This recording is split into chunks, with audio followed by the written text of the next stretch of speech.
Good morning, everybody, and a very warm welcome to what is quite a novel experience. It's the first in-person event that we're having in Brussels for many, many months to discuss research, innovation, and education in the wider context of European policy. And today's theme is a bit more specific than that. It's about the European Green Deal and its relevance to Norwegian research, innovation, and education. So, we're delighted that you're able to join us this morning for what will hopefully be a couple of hours of fascinating discussion and debate, and an opportunity for you to learn a little bit more about the Green Deal, why it's so important in the context of European futures, and what the opportunity landscape might look like for you as key stakeholders in Norway and in elsewhere to get involved in different European programs in response to the Green Deal. So, my name is Simon Pickard. I'm the Network Director at Science Business, Europe's leading media organization focused on research and innovation policy. And as such, it's a pleasure to moderate this discussion, which has been put together very carefully by the organizations of Norcor, Research Innovation Council of Norway, Innovation Norway, and the Directorate for Higher Education and Skills. So, without further ado, let me give you a quick run through of what we can expect today. In just a moment, we're going to welcome on stage His Excellency Rolf Einar Fife, the Ambassador for Norway to the EU. We will then have a keynote speech from Céline Charveriat, the Executive Director of the Institute for European Environmental Policy, one of Europe's leading green think tanks based here in Brussels. We'll have a couple of panel discussions on the policy implications of the Green Deal and also the operational aspects, with two interesting case studies in the middle. One from SINTEF, focused on the Green Deal and research, and another from the University of Bergen, focusing on education and the Green Deal. And we'll wrap up with a closing keynote from Paul Frisvold, who will be talking a little bit about the strategic future of the Green Deal. So, again, a very warm welcome to you all. Let's get the proceedings underway, and I'm delighted to invite His Excellency Rolf Einar Fife to take the stage and give us some opening remarks on behalf of the permanent representation. Thank you.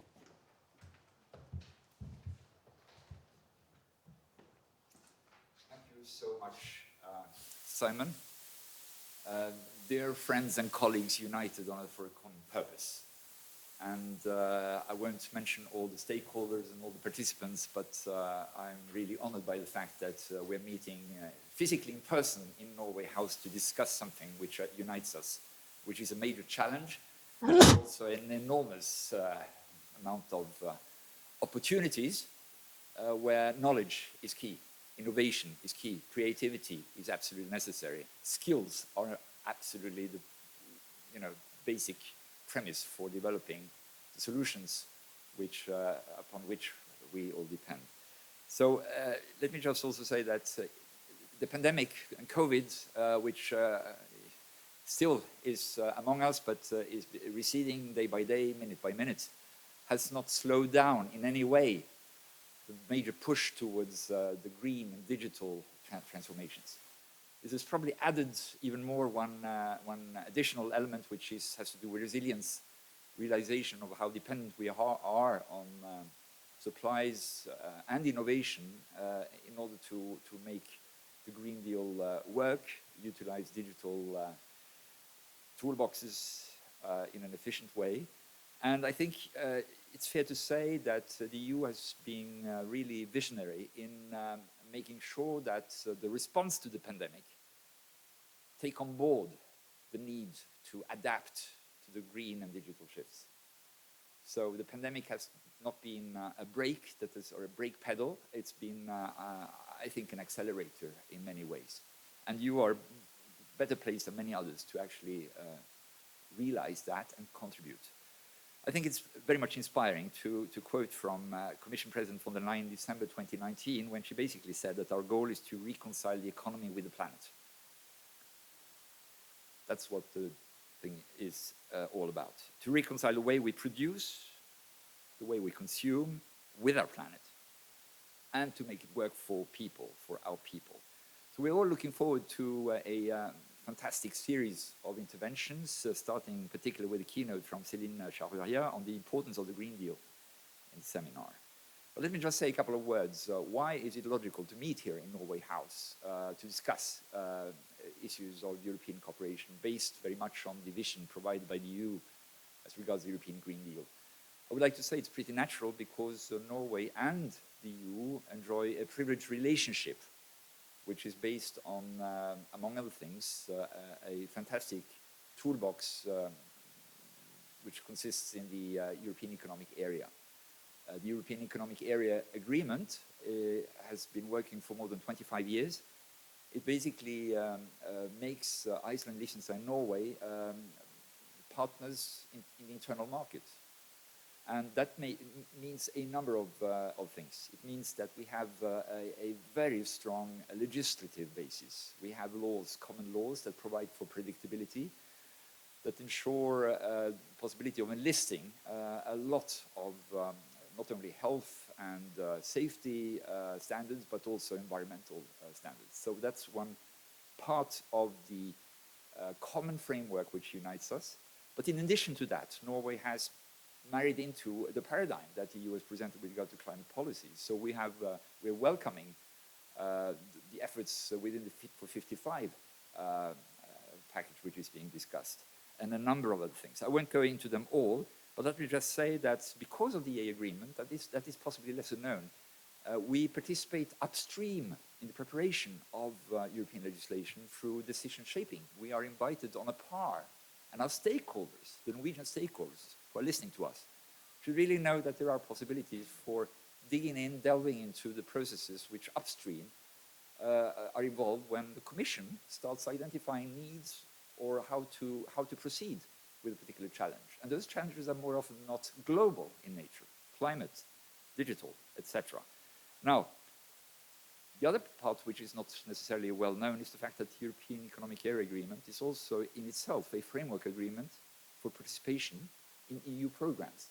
So the terms and conditions of participation with regard to can you participate, what are basic modalities, how do you finance, are set basically already through our being parties to the agreement, which basically means that at the end of the day, it's up to our parliament to decide on budgetary appropriations as to whether you want to participate, which leads us to the fact that we are active parties to Horizon Europe, for instance, to Erasmus+, the green Erasmus+, etc., etc., etc. I think in totality is 11 EU programs which are of importance to attaining our goals. Let me also add that we are also following closely what's going on in European Innovation Council, in addition to European Research Council, etc.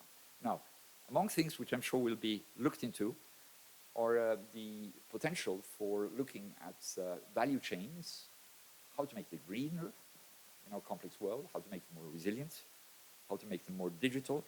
And in all those matters, governments have no monopoly of wisdom, they have no monopoly of being able to take action. It's stakeholders, it's civil society, it's business, it's research institutions, it's universities, schools, etc., who have to be enlisted. They are engaged. We're absolutely enthusiastic about that. So how is the setup of the EU and European funding suited for dealing with the massive cross-sectoral approach which is called for? And what impact does it have on the way stakeholders, you guys, how should you work with European programs? So we're looking forward to the panels. Policy perspectives are going to be introduced. Not only policy, but also operational aspects, how you go about doing it. And I would invite you to think not of bureaucracies, formalities, legal process. Think of possibilities, opportunities, magical cross-fertilization and participation. We'll listen carefully to what you're going to debate. Thank you so much.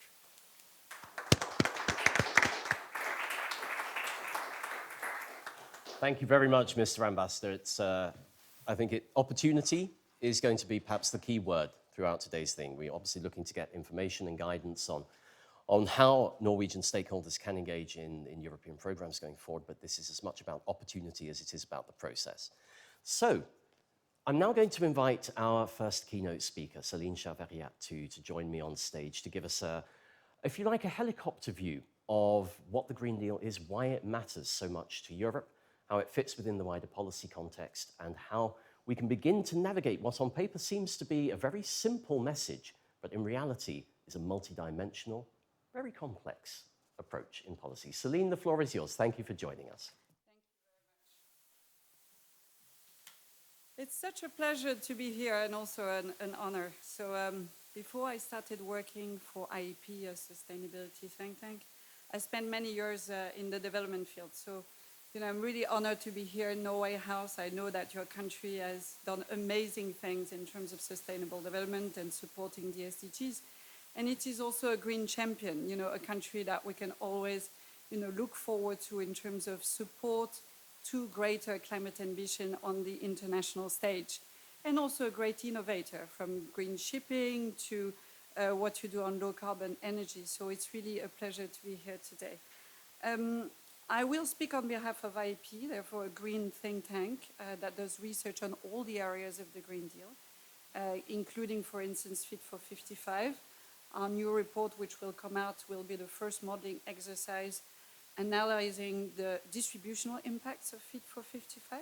But I'm also a member of EASHERE, the high-level group for DG RTD, which focuses on the economic and social impacts of research and innovation and works a lot about the Green Deal. So, turning now to the Green Deal, why? Clearly, the Green Deal came about because there was a green wave during the elections and some tough negotiations between the different parties that brought the Green Deal alive. So that was the first reason. The second reason is obviously, and unfortunately now with COVID, we can't remember those days, but there were lots of demonstrations by young people all over Europe as part of the Fridays for Future, which really created political pressure to up the ambition, not just on climate, but on all the planetary boundaries. And so the Green Deal was presented now about 2 years ago. Let me now turn to what the Green Deal is. So in our view, it's a really transformative agenda because it's aiming at systemic change. And if you think about it, it's really aiming at covering all the key systems that support our life, whether it's nutrition, energy, housing, mobility, and what underpins it, which means natural resources and ecosystems. And it's also a vision for a society. The 8th Environmental Action Plan talks about living well within planetary boundaries. It's also a new growth strategy. The European Commission says that the Green Deal is its new growth strategy. And it's also Europe's moonshot in terms of innovation. This is not something that is limited to the traditional green agenda. It's embracing many different dimensions. Now we can see with the gas crisis, obviously, that much more emphasis is going to be put on energy independence within the EU. It has a clear trade component with the carbon border adjustment mechanism, but also many other areas. Diplomacy, some health and social aspects, but also new economics. The Parliament is calling for a well-being economy, and more people see that there is a tension between the old growth paradigm and the ambitions of the Green Deal. And of course, digitalization. This is called the twin transition that brings both sustainability and digitalization to Europe. It's also a deal which is being brought about with breakneck speed. If you talk to Commission officials, many of them are very, very tired because the speed of legislation, we have 25 initiatives in almost 2 years, many of them already adopted, and many of them pretty game-changing, because we have many more ambitious quantitative targets which will drive demand for innovation. Major efforts, obviously, on green public investment as part of Next Generation EU, and member states' recovery plans, which sometimes dwarf, in terms of their volume, Next Generation Europe. And an effort to redirect private finance with a Sustainable Finance Action Plan. And last but not least, I think there's an international dimension, because Europe, let's not kid ourselves, wants to shape global standards through the European Green Deal, as it has done with Euro 4 with cars, or with REACH on chemicals. And it's both to ensure a competitive edge, but it's also to force collaboration because if only Europe implements the Green Deal in terms of its environmental impact, we all know that this will not work out. So where are we at right now, 2 years down the road? There's clearly an inflection point because we're coming now to the point where some legislation have been approved and will need to be implemented. So the center of gravity of the Green Deal needs to start moving to the member states. Complexity, we still are struggling with complexity because it's a continuing challenge to translate this systemic vision across all the legislative files, the sectors, and the dimensions of the Green Deal. Ambition, lots of discussions whether ambition is sufficient. The decision on the Common Agricultural Policy was very disappointing. There is, as you know, a big controversy right now regarding the taxonomy and the inclusion of nuclear and gas as green assets. And I could go on and on about some elements where the science community thinks that the ambition is not sufficient. And clearly, the current context that we have makes things very difficult. With the gas price crisis, you can see that political reality is really starting to hit because years of delaying of things we should have done a very long time ago are now catching up with us at the time where we really want to increase ambition. Meanwhile, some countries are actually reducing taxation on fossil fuels because of the gas price crisis. Now turning to innovation, which in my view is really the DNA of the Green Deal. Many new policies will be driving demand for innovation. For instance, reducing material footprint. The Parliament is asking for an absolute reduction in material footprint. If you want to do that while you're decarbonizing, I don't think many people know how to do that. So it's a big demand for innovation. Nature-based solutions so that you can actually have carbon sinks, reduce the carbon footprint of agriculture, as well as ensure adaptation and resilience. And innovation is not just about technology, it's about creating new markets. We need much more efficient and bigger secondary materials markets. Processes, the ambassador talked about the green onshoring of supply chains, but we also have now climate due diligence. Societal and social innovation through the just transition mechanism, for instance, or the new consumer agenda. Governance, very important, with the reform of corporate governance and due diligence. And partnerships, innovative partnerships such as those envisioned in the Climate Pact. And I think also expectations of innovation are moving because it is about preparing, protecting, and transforming Europe to be resilient in the face of a continuum of shocks, natural shocks, economic shocks, health shocks. This is what is in front of us. It's also about recreating an industry. That's what we call Industry 5.0, which will be human-centered, so providing more jobs than it currently does, digital, sustainable, and strategically autonomous, while at the same time reducing inequality.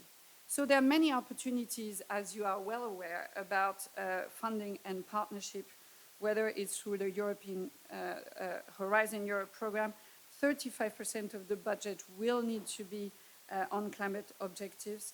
And you obviously know about clean hydrogen, aviation, batteries, which are flagship programs that the European Union is foreseeing. We also have the Green Deal call. It was really interesting, 1 billion, 73 projects were selected. But what people put forward, it was 8 billion worth of proposals. So a big interest from the research community in the Green Deal, which is very reassuring. And then finally, the European, the missions within Horizon Europe are either entirely focused on sustainability or are mainstreaming sustainability. It's really interesting to see the conclusions of the cancer mission. To finish, I think there are some difficult questions still about innovation within the Green Deal. First, are all the technologies that are currently foreseen, whether it's gene editing, CCS, hydrogen, gas, nuclear, passing the stress test of all the planetary boundaries, not just one, all of them? I think there's a big question about that. The second one, there's an ongoing debate about will an innovation principle need to go alongside the cornerstone principle of the European Union, which is the precautionary principle. How do we deal with the new risks of sustainable innovation? And then finally, there are some perceived or real dilemmas on pathways towards objectives. Zero pollution versus circular economy. Will you allow the presence of harmful chemicals in recycled materials that are put back for consumption? On livestock, are you going to go for food additives to reduce the carbon footprint or artificial meat, or will you go down the road of a reduction of meat consumption and increase of vegetable protein production? And finally, we need an infrastructure that will deliver this. So that means new ways to teach at university, new ways to approach citizen science, new ways to create partnership with the private sector.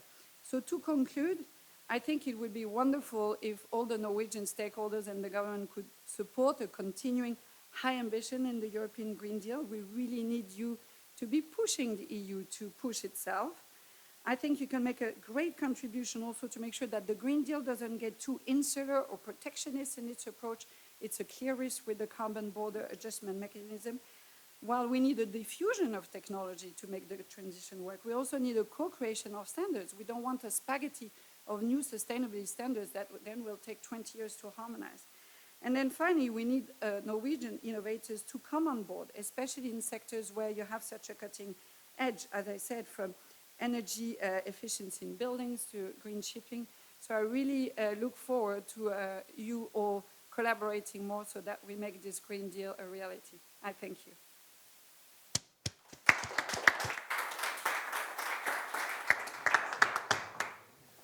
Celine, thank you so much for that. It's almost impossible to summarize the Green Deal in 15 minutes, but you did an outstanding job. Thank you very much indeed.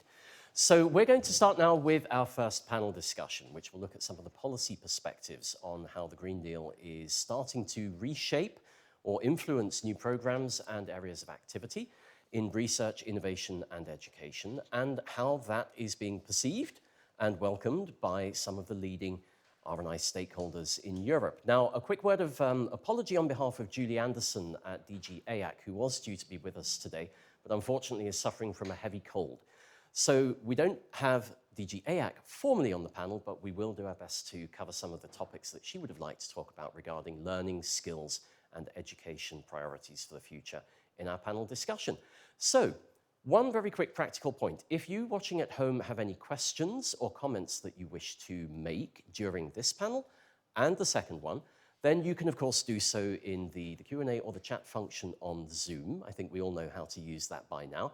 And colleagues from the Norcore team will be monitoring that. If we have time, we'll be delighted to bring in a couple of questions to the panel debate. And of course, if some of these questions are very technical or practical, then the Norcore team will be happy to answer those live, I think, with some more concrete information and guidance. So with that, I'll take my seat on the panel, and I'm very pleased to welcome our three guests. We have Jeroen Scoopers, who is the Deputy Head of Unit for Clean Energy Transition at DG Research and Innovation at the European Commission. Lydia Borrell-Damiens, who is the Secretary General for Science Europe, the major organization that convenes some of the largest funders and performing organizations in European science. And last but not least, Stefan Bergmans, who's the Director of Research and Innovation at the European University Association here in Brussels. So a very warm welcome to the three of you. So our challenge, our opportunity today is to talk about policy perspectives and what the Green Deal means for some key parts of the European science and education communities. So let me start with a simple question to give you all the opportunity to jump right in. Is the Green Deal a game changer for you, your organizations, and or your communities? And if so, why? Jeroen, let's start with you. Thank you, Simon. Yes, the Green Deal for us in DG Research, or from a research perspective, is definitely a game changer. The Green Deal has repainted the policy landscape for us, setting the strict targets for 2030 and certainly for 2050, carbon neutral continent by 2050. These are major and ambitious targets. The clean energy transition that I represent is a major player here because 75%, so 3/4 of the CO2 emissions that we have globally come from the energy system. So getting towards 2050 zero carbon society means that we have to accelerate decarbonization by at least a factor of 6 in order to get there. In order to get there, we need technologies that are currently, 50% of the technologies that we need are still at the early development stage, according to the International Energy Agency. So that means that we have to really accelerate the development. And this is where research and innovation comes in. And this is why Horizon Europe also has 35% going into climate-related investments. So yes, for us, it is a game changer.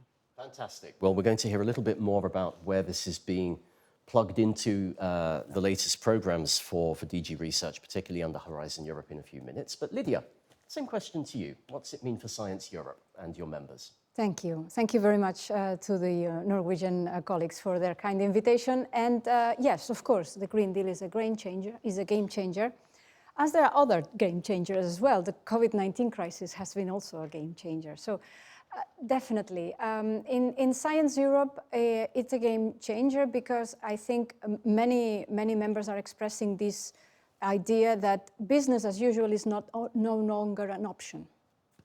The way the research programs are designed, the calls, etc., need to be far more interdisciplinary, much more engaged with stakeholders, and much better connected with policy.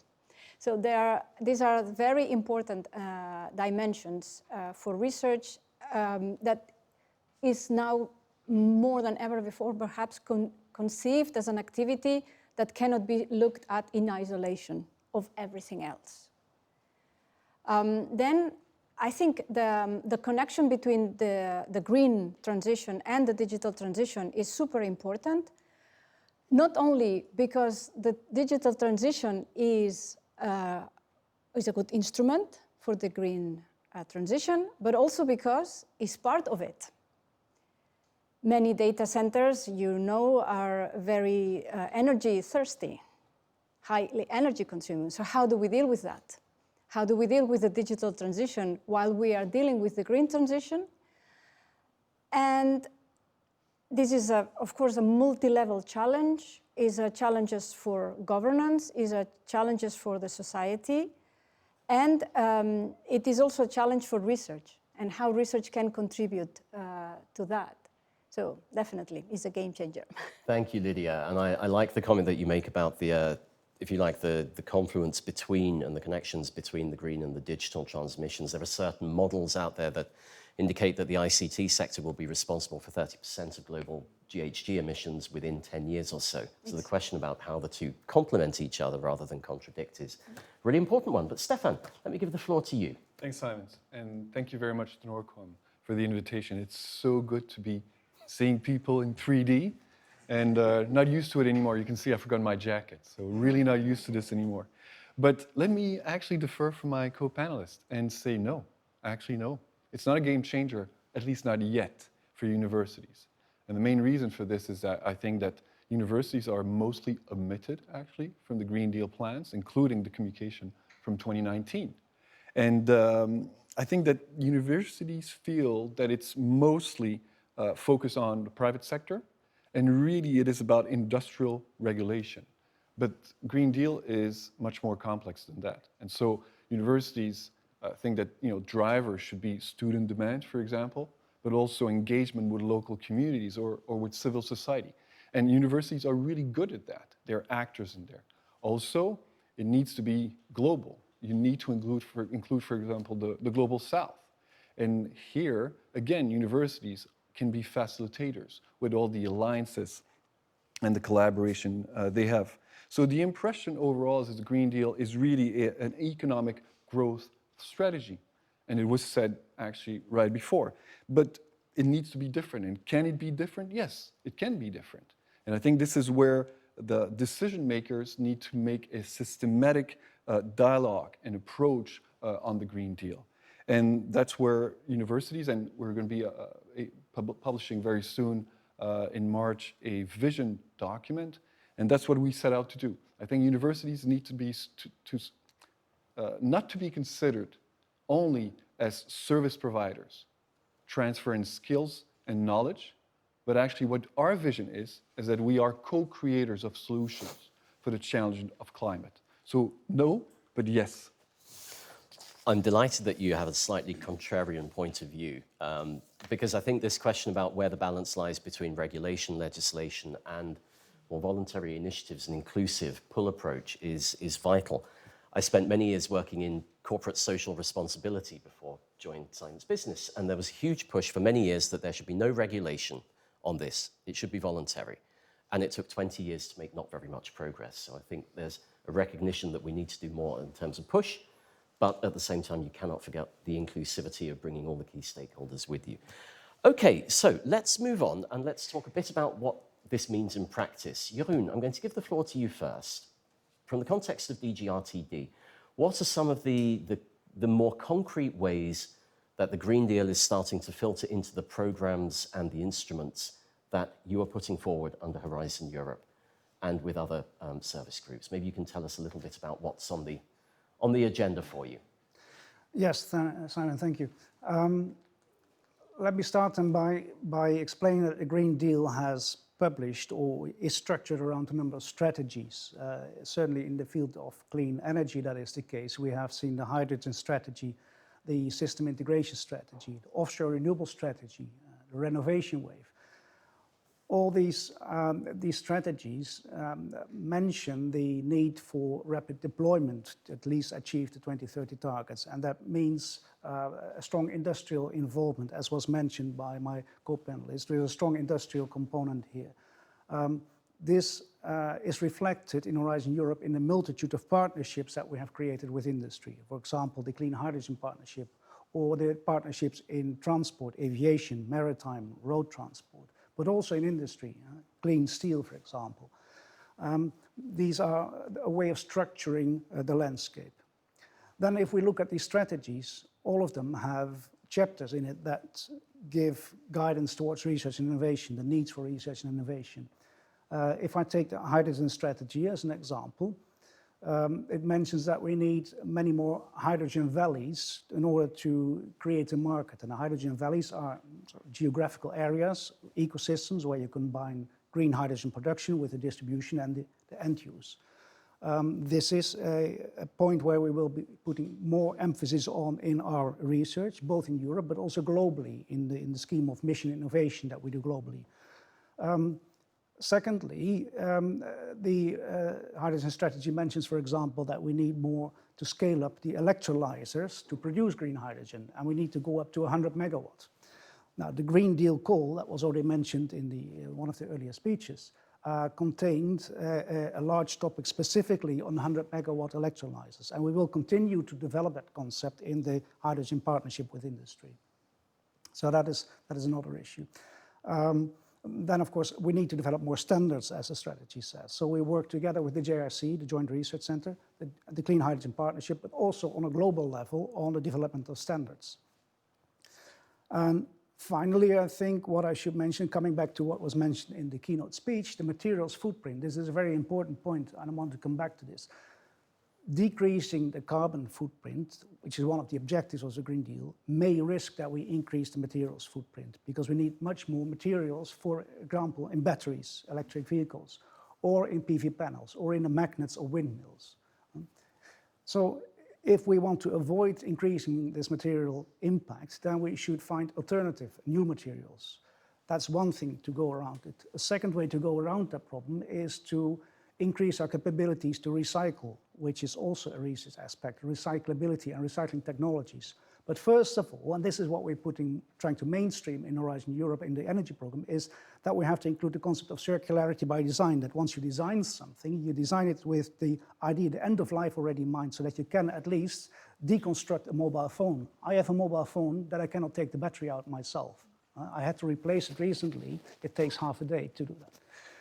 So this is another way of thinking, and this is now mainstreamed in Horizon Europe. So I think these are aspects that really influence the way we program our research. Thank you, Jeroen. I think, well, what we're going to talk about next is the challenge of coordination and making this all fit together, which of course is always a hugely complex approach when there are various pieces of legislation and so many instruments and programs going on. But let me turn to Lydia now. I mean, Lydia, you represent, or Science Europe represents, many of the biggest national research funding organizations in Europe. What's the big challenge for you? Is it on coordination? How do we get alignment between the great ambitions and an increasingly concrete set of programs being put forward by the Commission and what's happening at national level. What's your perspective from Science Europe? Well, what we are trying to do is to help the coordination aspect, because it is incredibly difficult. On the one hand, all members and their partners never stop saying that coordination is necessary, but yet in practice is very difficult. So that's why we are trying to help the process. In fact, in Science Europe, since September 2021, we have held 4 workshops in different constituencies, always with our members, but inviting external experts in science policy, inviting experts of universities, etc. And we have established an initial partnership with the International Sustainable Campus Network, so a network of universities, with CISAR, the Network of Universities of Technology in Europe, and the University of Strathclyde. And we came up with 6 factors that we should pay attention to. I will name them very briefly. The first factor is that we should respond to the complexities of the net zero transition in an interdisciplinary way, and transdisciplinary way. That is a very perhaps conceptual framework, but it is reality. We need more interdisciplinary studies, we need more interdisciplinary research, and the means, and provide the means for that to be a reality. And linked to that, we need students to receive their education. I'm sure that is a point that my colleague Stefan will make as well. But really, we need the next generation of researchers and students that are very well equipped to address the challenges we have. Thirdly, we need to reduce our own carbon footprint. The research carbon footprint, the education carbon footprint. We need to look inwards and to find out ways in which we can make it more efficiently. The fourth one is that we need to support the net zero transition by providing the necessary knowledge for policymakers to take the best decisions. We need to better understand the consequences of our actions, but also we need to better understand the situation, because we are not even clear yet that we have the right targets, because we are not even sure that what we are measuring is everything that we should be measuring. And therefore, our objective is a moving target. We are not stopping emissions, just to start, but second is, are we really measuring all the emissions? The response is no, not really, and even less in a standardized way. So there is a long ways to go until we achieve a good understanding of what's going on to then provide the right solutions. And last but not least is a call to partnership that require, again, a lot of effort of the participants, of universities, research centers, governments, interaction with stakeholders, to see how we can, let's say, cut through the fog of the many things that we don't yet know and still make the right decisions. We need to be conscious that there is limitations in the use of natural resources, and we need to make a tremendous work for the society to accept that. Wonderful. Thank you, Lydia. Very comprehensive. I'm very glad that you mentioned this context of the importance of cohesion and bringing different actors together around a set of common goals. I mean, for Stefan, I mean, you have 800 plus members in EUA. It must be incredibly difficult to get everybody on the same page. And of course, there are so many different roles that universities play in society, right? It's research and innovation programs, it's education, it's community engagement, it's translation and synthesis of knowledge. It's so many different roles. So how do universities, how are your members responding to the Green Deal? Well, it's not going to be a surprise, but Lydia and I are to talk about how EUA and Science Europe can collaborate. And I love what you said, because it's going to be pretty easy. Let me give you 3 examples. I'll focus on research, I'll focus on education, but also on infrastructure, so the greening really. And I think on research, we agree. It's about interdisciplinary research. I think that's one of the advantages. So we've got evidence, we've got strong data to support actually policy. The question is more how we can match this data, the one that's being produced, but also the one that will be produced actually by universities, how we can match that for the needs of the climate challenge and the policies that are being put in place. And I think there we talked earlier about the COVID-19 pandemic. And you might remember at the start and still now how important the green spaces, fresh air, forests, nature was. So this was, driving people, driving citizens. And there's research on this. And this is actually one of the good examples where social sciences and humanities can come and help. And this is maybe not taking place enough. I think there is a need for interdisciplinary research in the Green Deal, and the Green Deal needs to be more social and behavioral rather than just technological and industrial. And that's where I think this interdisciplinary can come in. And on research specifically, I think there needs to be support, funding, but beyond also, for more of this interdisciplinary research. And very practically, it's about connecting the basic research with the more applied research too. For example, in the missions, for example. On education, well, let's face it, universities are already acting upon this by changing the curriculum. There's a demand by students, there's a demand by society, and universities are adapting right now. What you're seeing is that the SDGs, for example, are starting to be implemented within the curriculum. My daughter is at the University of Maastricht in first year, and in her classes, she's doing problem-based learning, PBL, and her course, this module is about climate. And she's so excited because it actually is through problems. And so that's really one way, and of course this needs to be supported also at universities. And finally, greening. I think we've done a study at EUA about our members and what sort of greening is taking place. And it's overwhelmingly striking that there are actually measures being taken at universities, but beyond that, actual policies and strategies being put in place by leadership within universities on greening. So how can the infrastructures at universities be more in line with the Green Deal? And beyond that, how can the lab also be impacted? And I think there what is needed is for the policies, the funding, to support actually mutual learning, because there are countries like Norway which are much more advanced when it comes to universities being in the greening. And so there, much can be learned by others and other universities in Europe there too. So that's the type of stuff I think that we're seeing as challenges, but some that can be overcome and will have a great impact for universities and beyond society, of course. Great, thank you very much, Stefan. Well, for the second part of our discussions, we're going to focus on how to make this more effective, more impactful, both from a policy perspective, but also from research, education, and innovation in practice. So I'm going to turn to Jeroen next, and actually there's a question from a member of the audience, which I'll frame slightly more broadly in terms of what the Commission thinks will be required to accelerate progress and lay down sustainable foundations in research policy or R&I policy and programs.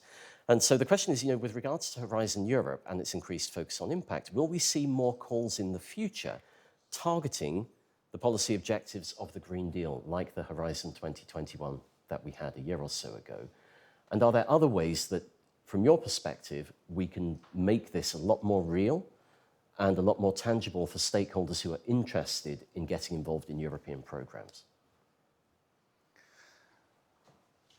The call that you're referring to probably was the Green Deal call, which was very much specific to the Green Deal objectives. Now, with the partnerships that I've mentioned that we have in Horizon Europe, what we try to do is not have them only work in isolation, have their own calls, but also work together. Like, for example, a synergy between the Clean Hydrogen Partnership and the Clean Steel Partnership, for example. So the idea is in the future to also have joint calls that address specific needs where these partnerships intercross, let's say. So that is, I think we will see that more in the future, the synergies between those partnerships and the synergies maybe with other forms of financing that we see. For example, we just launched, the Commission just went into a partnership with Bill Gates on the Catalyst program, where The Commission brings funds from Horizon Europe, the Innovation Fund. This is managed by the European Investment Bank with private investment funds. So to get blended finance composed of grants and equity and loans, etc., in a number of specific delineated areas like hydrogen, which is important for the Green Deal, or energy storage, direct air capture, aviation fuels. Just 4 areas where we're starting, but in the future there will be more areas when we see what the needs are. So this type of synergies that we're trying to achieve is, I think, we will see that more, and that will lead to specific goals in the future. Very good. Well, it's a case of watch this space then, or rather watch the Commission's website in particular. And of course, as we'll talk about in the second panel, organizations such as the partners in Norcore and regional offices, I think, also have a key role to play in helping you, as the stakeholders watching back home, in learning how to find the right kind of opportunities and programs where you will be able to engage in future, whether you're a startup company, whether you're a research performing organization, a regional agency, or similar. But anyway, let's hear from Lydia now. What would you like to see as sort of science funders and leading science performing organizations in order to make the Green Deal more accessible, more effective? What would help? Well, first of all, it would be good to have a voice in the Green Deal, a kind of a structured voice, so that we can have a regular input and exchange with the Commission, with an interlocutor at the European level. That would help to coordinate the input. I think this would be very helpful. I am thinking of an example that I participated several years ago when I was still working at the European University Association. There was this initiative managed by the Commission about the SET plan. That was, to me, an outstanding example of collaboration with stakeholders. I'm not there anymore, so I don't know exactly the details how this initiative is now, but that was a very good, in my view, a very good model, a good way to establish dialogue with member states and with the relevant stakeholders in the energy sector. So maybe something in this direction can be foreseen by the European Commission, or I don't know, something at supra-European level. That would be very, very important. Also, from the part of the research councils and research performing organizations at national level, there are several elements that they are considering in practice. One is a better engagement with citizens and stakeholders at large to make them understand the phenomena. Are they really climate change related, or are they related to other factors? I think this is also very useful to understand, to take the right decisions and to attribute the effects to the right causes, and not to label climate change what maybe it is something not related to climate change. So I think this labeling is very important. Then also the science communication activities that either at institutional level or at researcher level they engage. They need proper recognition. In the current system of merits, science policy or science communication activities are not really taken much into consideration. So there should be a change on that. Then the issue of the co-creation of policies with researchers. Some countries are now having more exchange with researchers than before, especially thanks to COVID-19. But yeah, that should be institutionalized, and the proper channels should be established. More structured interaction should be established. Also, looking at from an inward point of view, the own internal barriers to science policy communications in councils and performing organizations should be removed. That's a self-analysis, that the organizations are also conscious that they have internal barriers to that should be removed.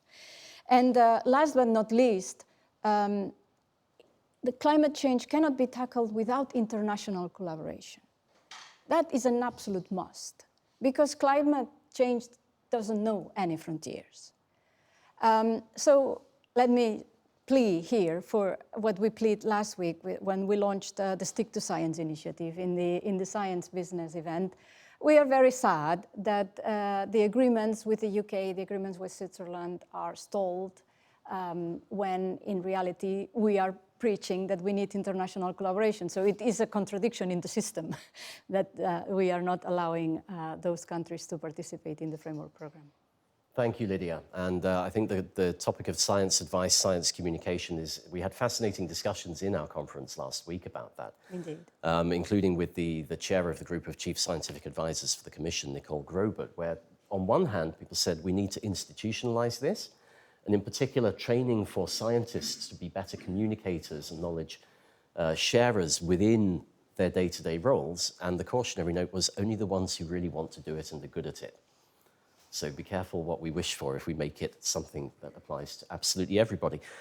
So Stefan, what about universities? What's your thoughts? And I think in particular on education, we've had the council recommendations on learning for environmental sustainability, skills development.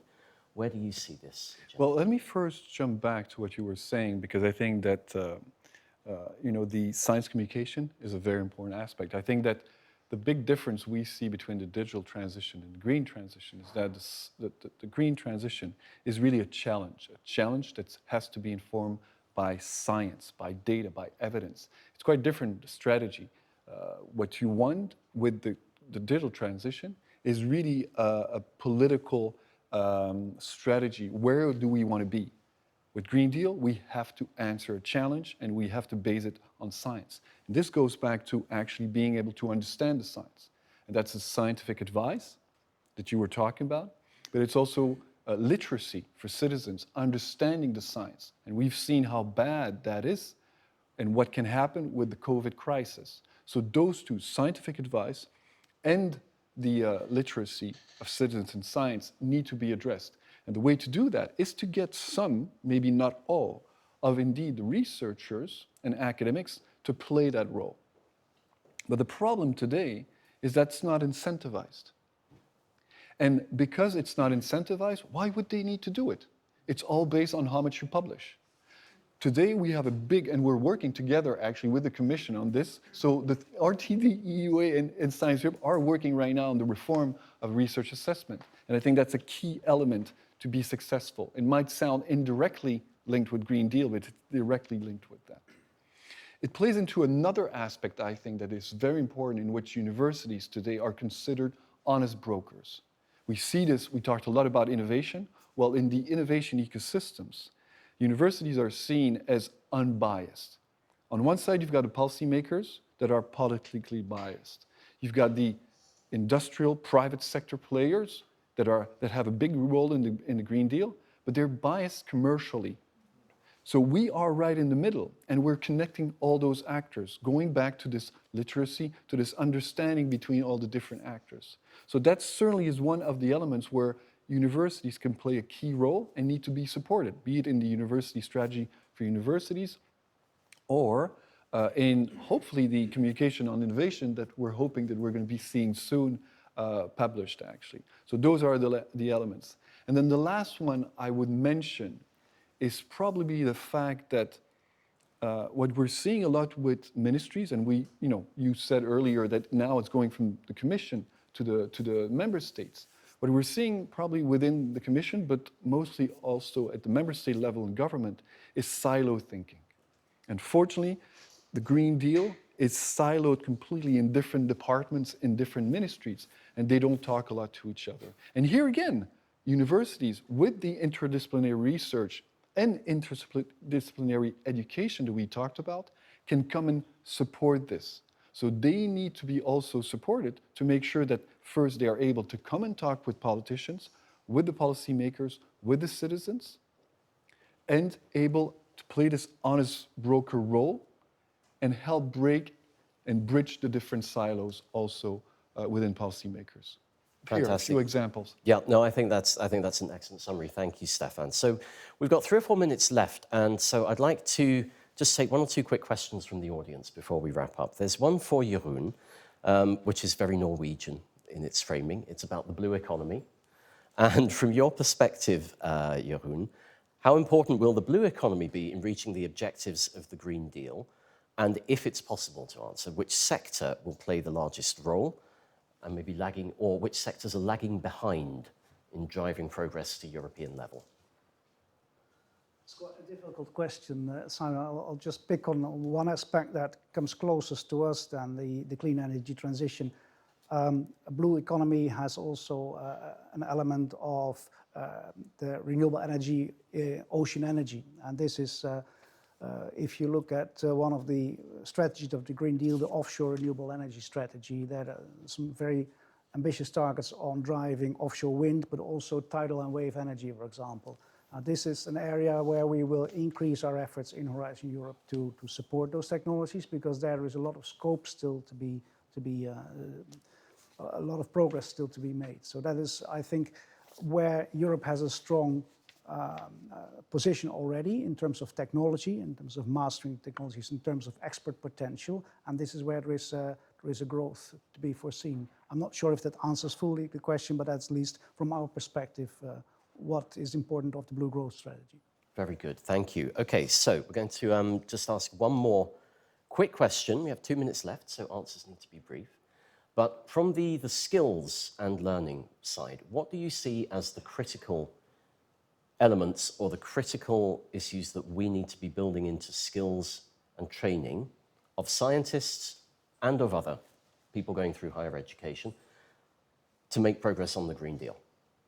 I'll jump on that, because that's actually, in the vision document we have, I've tried to get across some of the recommendation. One that I haven't been able to talk about is the synergy that is needed between education and research in this case. And I think that skills need to be research-based, research-placed. And for example, for the Commission, you need to have more synergies between Horizon Europe and Erasmus+. And this is through innovation. Innovation is not just technology. It's also about social, it's educational innovation. And so that's where you need to also have innovation in the education. For example, living labs, or as I mentioned, it problem-based learning, which my daughter is lucky enough at Maastricht to have it, but it's not everywhere. So definitely synergies between education and research here. Fantastic, thank you, Stefan. Lydia, final thought. In my view, it's just building on what he said, because I fully agree with what Stefan said. In my view, it is about solution-oriented, not just problem-solving, is solution-oriented, I think. That should be embedded in the mindsets of all of us. Of course, the students at university are the first target, but I think we should all be going towards that change of mindset, in the sense that there are many solutions that are already there, available, for which we don't necessarily need research. They just need to make the way to implementation. And there are others that do need research. And provide the students with an understanding of what is needed and what is just for each situation is absolutely crucial. And just to add, sorry, but we'll agree on that, all three of us. It's not just skilling. Today it's about upskilling, it's about reskilling. So the concept of student is evolving completely. And it's not just the young generation, future generation, it's all generations. Absolutely. So, Jeroen, the final thought with you. I imagine it may touch on entrepreneurship for one thing. Yeah, fully agree with the previous speakers. Certainly on the upskilling and reskilling, we see that there are several skills gaps in the European Union. If I take one example, just a couple of years ago when Northvolt was establishing the first gigawatt-scale lithium-ion battery factory in Sweden, they had a tremendous problem in attracting a workforce from Europe. 95% of the workforce was attracted from outside Europe, from Asia. So that shows that there is a skills gap, not just in technology skills, but also in the amount of skilled workers that are available. And we will therefore have to look into areas that are emerging at the moment, like hydrogen, batteries, to see how we can address that skills gap and upskilling. Also because some of the member states are moving from a fossil-based energy system to a renewable energy system, which means the reskilling and upskilling of the workforce as well. So these are, without education and skills and training, we will not get there. A very compelling message on which to end. So that's the end of our first panel discussion. I'd really like to thank Stefan, Lydia and Jeroen for all of your insights and your candor. I hope that's been helpful for our viewers listening at home. So thank you. And Before we move to our second panel, we have a couple of case studies, success stories to share with you from back home in Norway. So we're going to have a couple of short presentations. The first on a research perspective from Alexander Wenzel, who's a senior researcher at SINTEF, who's going to be talking about his Pyro CO2 project that's been funded under the Horizon 2020 Green Deal call. And then we'll be hearing from Jakob Granda, who's a researcher at the University of Bergen on an Erasmus Plus Universities Alliance initiative. But with that, I'm very pleased to welcome Alexander. Thank you for joining us today. And Alexander, the floor is yours. Tell us about Pyro CO2, the Green Deal, and why it matters from a research perspective. Thank you very much. Very happy to have the opportunity to present the Pyro CO2 project here in this, on this great event. As Simon said, I'm a senior researcher at SINTEF Industry, sitting in Trondheim, and I think the Pyro CO2 project is a very good example for how SINTEF and Norwegian institutes and their respective networks collectively can contribute to address the needs of the European Green Deal. So on the next slide, I just want to quote like the success of Norwegian research environments in the Horizon 2020 project. Just recently published numbers like really show that there's a big impact of Norwegian research environments on addressing the needs, and with particular SINTEF with about 300 projects and 224 million euros from Horizon 2020. I think we are. It's a good feedback that we are rigged actually for addressing the needs, and that we have sought after high competences for innovative, sustainable solutions at all scales and TRL levels, and that we are have received the confidence that we professionally handle complex international interdisciplinary projects, and so that is that success in Horizon 2020 was also shown in the last round of the Horizon 2020 project, where two coordinator projects led by SINTEF are financed, which is the Pyro CO2 and the Refine 2. And so this we want to transfer this success in Horizon 2020 to Horizon Europe and other European Green Deal activities, and continue providing technology for a better society in this context. On the next slide, I just give you a very, very brief introduction what the Pyro CO2 project is about. It's about demonstrating scalable value creation from CO2, from industrial sources, by a thermophilic microbial conversion into acetone. So acetone is a key platform chemical in the chemical industry, and we're trying to upscale now an innovative biotechnological process to produce acetone, and then use a strategy for product diversification through chemocatalytic conversion to convert the acetone into chemicals, into materials, recyclable materials, but also fuels. And the main deliverable of the Pyro CO2 project is a big demonstrator plant that we will build here on Herøya Industry Park, which is in the picture, which has a capacity of 4,000 ton acetone synthesis based on 9,100 tons of industrial CO2 and green hydrogen. And that big facility is supposed to be a lighthouse for the emergence of CCU or CCUS hubs all about Europe, to see like what actually these CCUS technologies can help and can contribute to achieving the aims of the European Green Deal. So you see here the consortium. We are 20 partners from 11 countries, 10 European, and we have a partner from Thailand as well. And you see it's a very cross-sectoral collaboration. We have large enterprises, we have innovative SMEs, and we have 3 actually Norwegian institutes collaborating in this, and we have 4 academic partners as well, in addition to a public-private cluster and a regional authority. So you see it's a very complex, large project. And on the next slide, I just want to give you some key facts about the process and the project itself. So it was addressing, the proposal was addressing the Green Deal Call 3.1 on closing the industrial carbon cycle to combat climate change. And the proposal was developed in very close collaboration and interaction with the Research Council of Norway and who helped us also to collaborate with P&O consultancy to develop a very strong proposal. And the result was that we ranked for this topic first, and actually managed to agree on the grant agreement for this fourth largest Horizon 2020 project that was funded in 2021. So it's an innovation action which covers the TRL range from 4.5 to 7, and it's a 60 months, like 5 years project with a total budget of 44 million euros, of which 40 million euros EC contribution. And you see the 5 Norwegian partners on the left side have a collective budget of about half of the total budget of the project. So it's a very strong Norwegian founded project, which of course also is connected to the national efforts on CCS. And we see explicitly CCS and CCU as kind of a winning double in the challenge of getting Europe climate neutral by 2050. So we had a project start 1st of October 21, and unfortunately we had to postpone our launch event in Norway, which we will have in month 12 in fall this year.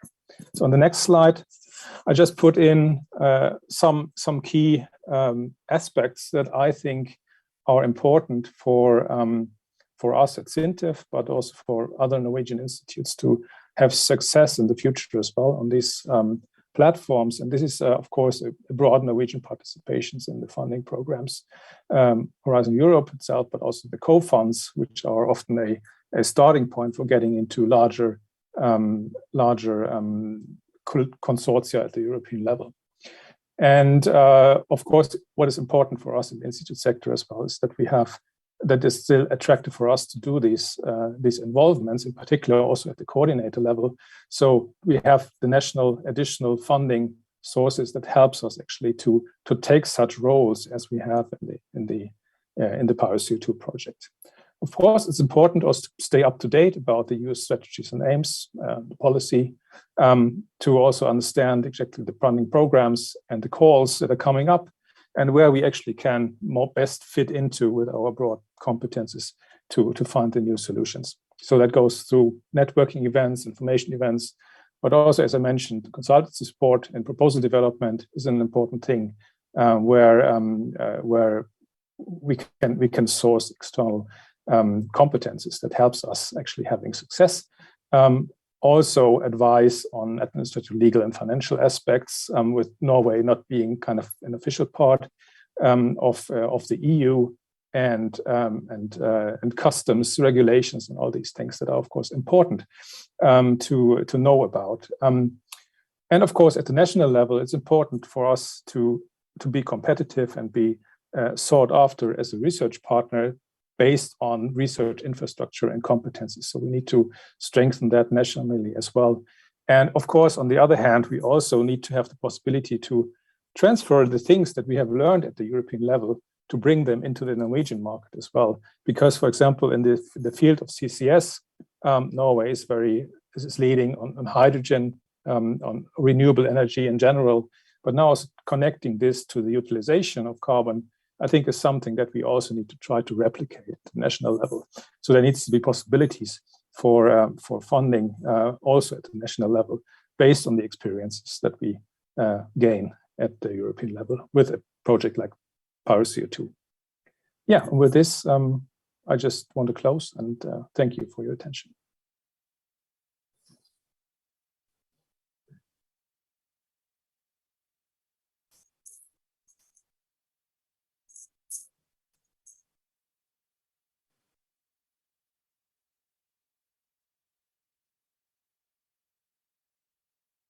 Wish you much success with the PyroCO2 project, Alexander and colleagues. Thank you for joining us. And now we're going to switch to Bergen on the other side of the country. And Jakob Granda, researcher at the university, who's going to tell us a bit about the Green Deal and how that shaped an Erasmus Plus project, the European Universities Alliance program. Jakob, thank you for joining us. Tell us a little bit about what you've been doing in the last year or so with your Universities Alliance initiative. Thank you so much. It's really great to be here today. And I was planning to focus my reflection today on how we might use the European Green Deal as a driver of innovation in higher education.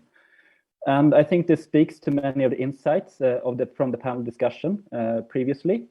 And also, as this kind of old map in the background shows here, I think it's always when we enter these discussions, I think it's important for us to note that universities are really old institutions. They have a rich history and they play a very unique and important role in society.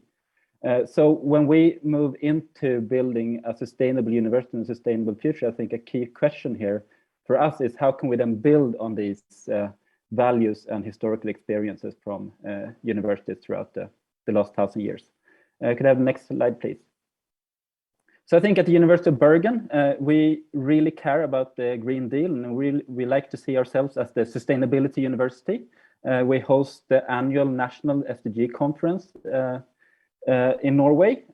We have quite a lot of efforts in kind of interdisciplinary research on transformation. We often do this through partnership with societal stakeholders. We try to align our education with kind of the with sustainability targets, and we also like to see our own organization as a laboratory where we try to take responsibility for our own carbon footprint through quite ambitious internal climate targets. And I think what's important to note here is that these things are really built on bottom-up initiatives by researchers and students that are then often supported by quite strong leadership at the rectorate and faculty level. Next slide. So I think a core question for us then is how might we use sustainability as a driver of innovation when we kind of develop our higher education? And I think what we've found is that when we use sustainability kind of as a driving force here, this also really helps us improve the quality of our education as well as our research, innovation, and operations activities. And I think an important insight from us has been when we move into the field of education here, is that when we think about sustainability in higher education, this is not only about the content, like the knowledge and skills that we want our students to learn. It's really a much deeper question, both about pedagogy and teaching methods, but also about how we might actually organize interdisciplinary higher education on sustainability and Green Deal issues. And I think what we've learned is that students can really play an essential role in this, and not only then as passive recipients of pre-cooked ideas, but as real active co-producers of knowledge. We find that students often ask new and innovative questions that really push our activities forward when they are invited to also be part in shaping both the content and form of their own education. Next slide. So this is what informs our work through the Arcus Alliance. As you might know, Arcus is one of the first European university alliances with 7 partners in this first funding period. We have a strong commitment to work together on research and education connected to the Green Deal, climate transformation, and digitalization. And I think we try to do this by integrating research, education, and innovation activities. Next slide. And one of our core activities here is the Arcus Collaborative Program, which is an intensive challenge-based learning program where students across our 7 universities engage with the grand challenges of our time together with local stakeholders.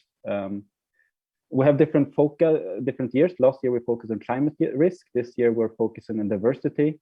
But I think what's really important here is that through these activities, our students also get to reflect on issues of responsibility and their own role as students and European citizens in this quite uncertain world. The program consists of 4 core parts. The Arcus Winter School, which is an in-person intensive training school on interdisciplinarity, on stakeholder engagement, on grand challenges, and on European citizenship. After the Winter School, our students work at their local universities with challenge-based projects, where actually our students work in interdisciplinary teams, leading their own research projects together with local stakeholders. Throughout the semester, we have quite a lot of virtual international collaboration, where these student teams get to collaborate internationally through both kind of peer reviewing each other's reports and research, and also through different types of workshops and other events. And then we also have a student-led forum, which is a venue where we really want our students to be able to set the agenda. This is a combination of academic presentations, workshops, and policy discussion, where students really get to set the stage. And I think this is really underpinning the core of our program as well, is that we really designed this program to be a space for our students to make a real contribution to society as part of their education. Next slide, please. So if I would go to some take-home messages from our experiences here, I think one core thing is that it's been essential for us to have a flexible approach. This program is implemented differently at the different universities because of different institutional structures, but I think it still allows for a very high degree of international collaboration based on these 4 core principles of challenge-based learning, where we work with real-world challenges, where we also place students in the driver's seat through student-led education, both as our students run the research projects and are able to influence both the content and the form of the program. That we work closely together with local stakeholders, not only in dissemination of results, but also as part of involving these stakeholders in research agenda setting. And then finally, by fostering skills for interdisciplinary collaboration. These special skills that are needed to kind of assess and synthesize knowledge that are produced through quite different types of disciplines and approaches. Next slide.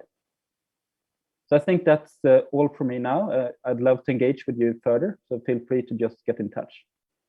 Thank you very much. Wonderful. Thank you very much, Jakob. And I think it's been well, the Universities Alliance in general are seen as really interesting test vehicles for institutes of higher education and partners to be working at more local levels to drive citizen engagement, better forms of knowledge transfer, and I think also to give more power to students to decide what it is that they want to have as part of their skill set and their mindset as they prepare to enter the working world. So congratulations both to you and Alexander. We wish you and your colleagues much success in your future endeavors. And thank you for sharing what I hope are inspiring case studies for those of you sitting at home to think about getting involved in one or more European funding programs in the months or years to come. So without further ado, we're going to move to our second panel discussion, which is going to look a little bit more at the operational side of the Green Deal, and in particular, how we can go about enabling key stakeholders to navigate their way through the multiple instruments, the multiple programs, the multiple opportunities that are available to them, and to be better connected to other leaders within research, innovation, and education at a European level. And so to help me discuss this, I'm delighted to have 4 esteemed panelists with me. From the far end, we have Pedro Holteng, who's the main advisor and head of the NHO Brussels office. Next to him, we have Jurgen Rinks, who is the director of NEVA, which is the Netherlands House of Education and Research here in Brussels. We have Rune Mogstad, who's the director of the Stavanger EU office, I think the first Norwegian regional office established here in Brussels. And last but by no means least, I have Rune Torhaug, who's the director of EU Government and Public Affairs at DHV. So a very warm welcome to you all. Okay, so in this session, we're going to be talking about the increasing importance of the Green Deal and how it's having an impact on stakeholders and what can be done to help them get more engaged in this big EU policy agenda, and also what it means for big companies who are thinking about their positioning within the broader context of the Green Deal and the future of industrial transformation in Europe. But let me start, as we did with the previous section, with a kind of teaser question for all of you. So we'll start with Pedro and then work our way down the line. And the question is simply, has the Green Deal fundamentally changed what you do? Pedro, let's start with you. Thank you. Thank you for the question, and thank you for having me here. Fundamentally, perhaps not, but it is definitely one of the most crucial aspects of what we do and what we focus on. And I think it's important for us to also remember that it's not only a climate target, but also a growth strategy, which entails a significant transformation for businesses and implementation of new technologies and new approaches to achieve circularity and sustainability. So this is quite significant for us, and in that sense, we do think that our members and Norwegian industry is very well placed to grab the opportunities that come with the Green Deal. And it's something we support. We have identified, and it's been talked about already, hydrogen, batteries, offshore wind, carbon capture and storage as key areas where Norwegian companies can thrive in the Green Deal. But it is important still that we participate on equal footing. This is something NHO focuses more on now to improve the conditions financially and policy-wise for our companies to innovate and grow. But obviously programs like Horizon Europe, but also the EU ETS Innovation Fund, Digital Europe, and these programs are also essential for our participation. And we want now going forward our members to participate even more than they have before. But we have been quite successful in the past. During the Horizon 2020, we had 261 member companies getting more than 600 million euros. So we're quite happy with that. And hopefully with the Green Deal and our strengths, we will get even more. Fantastic. Thank you, Pedro. Jürgen, let me turn to you and the Dutch perspective. Has it really been a game changer so far, or is it business as usual with a different hue? I'd say, to be honest, it hasn't been a game changer yet. So it hasn't fundamentally changed what we have been doing. Well, yes, of course, it's been a very important part of this sort of information that we bring back to the Netherlands, to our members, to our organizations for research, for higher education. But I think we still see it very much as an add-on, as yet another bit of information that we need to relay, instead of approaching it as something that is really core of everything that we're dealing with right now. It's starting to change. It's starting to change to begin with, looking at the recovery and resilience and the money that we can spend for that. And as you know, probably the Netherlands is the only country that hasn't yet sent its national reform plan to the European Commission. But it's a start to see how we can approach giving information and how the Green Deal and the twin transition in general can play an important part in this. So I think it will come. Indeed. Echoes what we heard in the first panel, but thank you for sharing that. Runa, how about yourself? Yes, no, I absolutely agree with the both of you. And it's been a change, but not dramatically. But I think also, I mean, I represent the Stavanger region, which is of course heavily dependent on oil. And this, I think the Green Deal and all, I mean, the region has already done quite a lot, I think, to build on its competence and skills together. Also, I think not just the private sector, but also together with the public and academia. They work together to find the best solution for sustainable energy, among other things. And I think they've already started that before, but I think this has really, the Green Deal has somehow really put this on the agenda and accelerated that process. And I also think that now, of course, it's crucial with the Green Deal to have the citizens' involvement. So that has been more clear, the quadruple helix, as you call it. And I will also say that Stavanger also applying as one of the 100 climate neutral cities for Horizon Europe. I think also that has made the city and the region even more somehow geared and ready for a drastic change. Of course, then it's already being climate neutral by 2030. So yes. Excellent. Now, last but by no means least, Runa, what's the impact on DNV? Thanks, Simon. Just very quickly, DNV, of course, is a global independent risk management and assurance company with about 12,000 employees and with 50% of the revenue in Europe. And our vision is to be a trusted voice to tackle global transformations. And of course, the Green Deal is a true transformation. And with that true change, of course, that creates uncertainty and increased need for assurance. So what we experience is that this, let's say, reinforced force to drive change is really driving customers in our direction. Meaning, for example, in shipping, there's of course a fuel transition going on, partly driven by Fuel EU Maritime, but also other things, and that creates new customer needs, and they're coming to us for help. Energy customers, the same thing, for example, for safe hydrogen ecosystems. So Europe is driving the direction, and then customers are coming to us to ask for help. So yes, it has had fundamental impact, reinforcing what we have seen for some years, of course, as a global trend. So it's kind of an ongoing process of evolution, or rather than revolution, I guess, is the main message. Now, we're going to focus the next question for Pedro, for Jürgen, and for Runa, and it's a question about the challenges that stakeholders, such as the ones who are watching online back in Norway and elsewhere, are facing in terms of getting access to information and understanding how they can engage with different programs.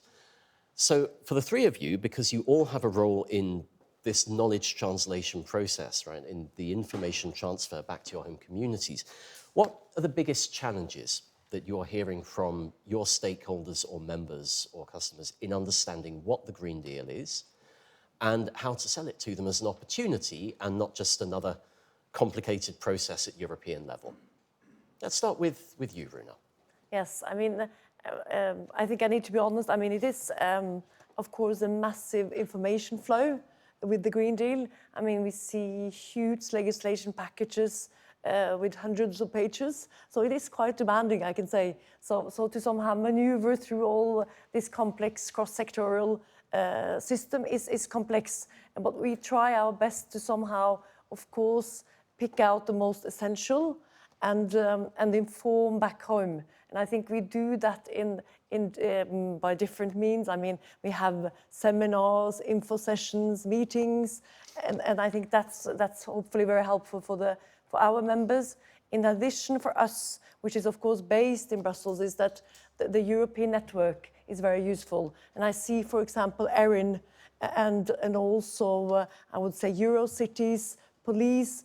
These are crucial network for us to somehow grasp even better the information and also bring better and targeted information back home.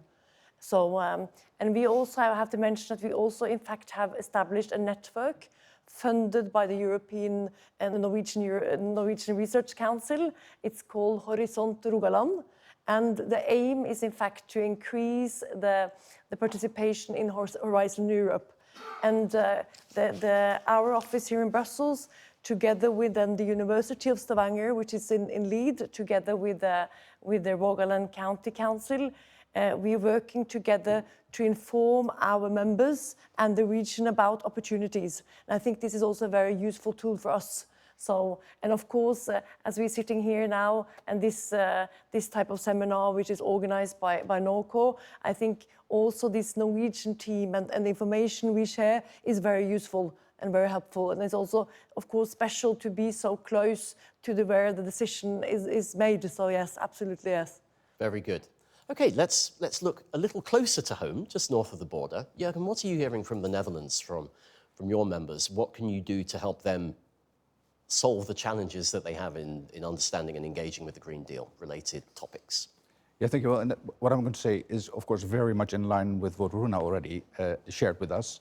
But I think there's 3 points that I'd like to mention. And the first of it is that now more than ever before, we need to look at these sort of generic legislation that's also applicable to the field of research and higher education. And these are areas that we didn't have to look at before. I mean, before our main focus was Horizon, our main focus was Erasmus.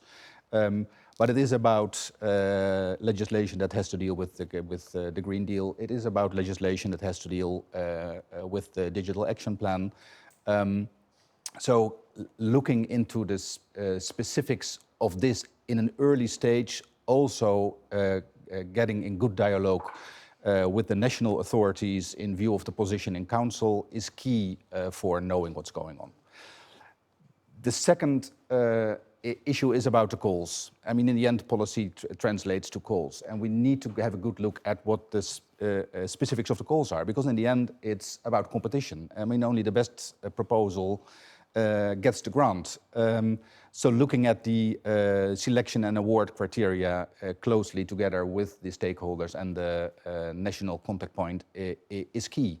Also to know where there are things that may be unclear. And just to mention one, and I don't even know the answer, is, but what does a do no significant harm principle mean? Is this just about awareness, or is this something that you can tick off and get points for and thereby have a better chance of getting your proposal selected? A final thing that I would like to mention is dealing with higher education and the fact that now the Green Deal, sustainability becomes a very critical issue to take into your curriculum. And there we also try to help our members and stakeholders to learn from lessons from the past, that in the end we can also use other European instruments for this that are already there in place for many decades. That when you look at sustainability as an item that you should deal with in education, that you really have to look at the learning outcomes. And that by defining new learning outcomes, it will have effect on your curriculum and your organization and your pedagogy, but it is about the definition of the learning outcomes. Now, this is not an easy task, and we have seen this also in the Netherlands. I mean, like, for instance, one of our research universities announced a couple of months ago that they were going to put sustainability in every course of their university.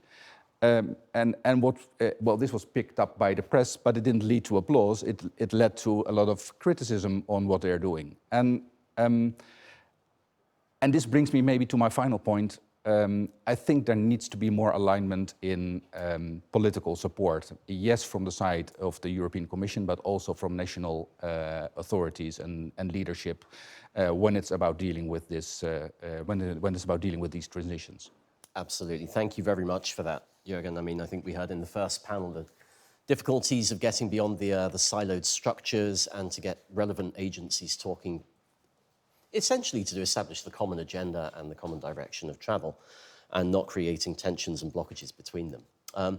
Now, Pedro, you seem to be doing a pretty good job if you got 600 million from the Green Deal call, but what's some of the other challenges you're hearing from Norwegian companies, particularly, I think, SMEs and startups? Yeah. Well, I mean, to start with, yeah, we're doing well, and just not only for Norway, but as a whole, I think this Green Deal call that was held last year, there were 40% of the applicants were from the private sector. So there's definitely a great appetite from the private sector on research and innovation and Green Deal. But obviously, as a whole, for us, the Green Deal means a great deal of changes to the way business is done and also opportunities. There is a strong focus now on also industrial policy, perhaps as has not been seen in the past when it comes to the EU, which also has implications for Norway. Many new initiatives are driven perhaps more targeted than they used to be and by larger actors than before and larger countries or driven specifically by large countries. So there is the challenge is to start with as an industry strategy is for Norway and Norwegian companies, particularly SMEs, to just be part of it, to not be left out, to be part of all these programs and strategies and partnerships that have been mentioned. And obviously, a challenge that our members see is that the transition that is required within the Green Deal requires difficulties with developing new technology, access to finance, access to information, access to competent workforce, etc. And SMEs don't have these resources to find out the information or perhaps go through the bureaucratic processes. So this is, I think, a challenge, a continuous challenge, and it's something we would like to try to tackle, working closely with Innovation Norway and the Research Council with targeted information. We have 30,000 members in all sectors in all of Norway, so we can target this information to a specific sector or a region. We have already done so last year with a webinar series on certain clusters of the Pillar 2. And going forward, I think we would also like to call our members to the attention of Pillar 3, the opportunities that exist in Horizon Europe Pillar 3, and whether they be members or not, but see the opportunities for entrepreneurs and startups. Thank you. That's greatly appreciated. Let's move up the scale a little bit, talk about big companies. And I mean, I think it's fair to say, Rune, that for DNV, perhaps the European funding programs aren't necessarily core business, but the Green Deal does create a challenge in terms of how you think about the business transformation, future business development, and what the value case is for bringing EU policy goals into the way you think about the business in the short and longer term. So how does that change things for you in terms of strategy and planning, whether it's risk management, financing, technology development, and the way that you engage with European and national policy bodies? I mean, the Green Deal is basically a massive decarbonization plan, and a very, very concrete one, which we have seen has made, let's say, greening of the economy and sustainability come so much higher on the agenda for all our customers. So only 2 years ago, of course, we saw it as important, but over the last 2 years, it has become fundamental. Hence, it is embedded into everything we do, including the strategic direction that we are setting. I guess the best way to answer it is that we see it kind of ramping up in importance in every element of what we do. And as I said initially, I mean, we are very heavily involved in shipping. And today, actually, the fuel transition to greener fuel in shipping is the key or core topic in shipping. So what we feel is that what we have been dealing with over the last 10 years to build competence is finally now coming to play, partly because of the Green Deal, of course. And then, of course, the greening of the energy system, which is also a very fundamental part of what we are dealing with. It had practical implications in the sense that we reorganized ourselves. Earlier we had an oil and gas division and then a power and renewable division, which we merged together into one unit because customers are now demanding, let's say, a more holistic understanding of the energy ecosystem rather than dealing with particularities. So I would say at all levels it has impact, but certainly the Green Deal is part of kind of a bigger global trend, obviously, driven by climate risk. So it's not only Europe, but Europe is a leader, of course, and moving it forward. But as an international company, of course, it's very important for us to be part of a big European market because it's shaping the way forward also internationally. So the simple answer is basically that it has turned us around, and it has created, let's say, enormous opportunities because customers are now asking different questions, and we are able to help them in better ways, I would say. Fantastic. Thank you. Okay, let's move on to, we're going to turn the question around a little bit. And this is also picking up on a couple of questions from the audience watching in Norway and elsewhere. And it's sort of a slightly provocative question about what the Commission in particular could do better or make simpler for your members, your stakeholders to understand the opportunity landscape, to make information perhaps easier to absorb and digest. But there's a parallel question, which is whether stakeholders, including higher education institutions or research performing organizations, need to pay closer attention to what's happening at European policy level themselves, or is that your job? So let's start with Pedro. What could be done better here in Brussels, and what can you tell your members to get them to understand what's going on? Yeah, well, I think here in Brussels, to start, for us, it's always important that in developing policy and strategies, and also when it comes to Horizon Europe and these programs, when developing work programs, that they contact industry, that the industry gets to participate in forming the goals and shaping the programs. Because in the end, it's the businesses that know where the financing gaps or technology gaps or innovation gaps exist in the market. So I think that would be a good call for the Commission to perhaps increasingly in all aspects try to include especially SMEs who stand with larger problems than the big companies.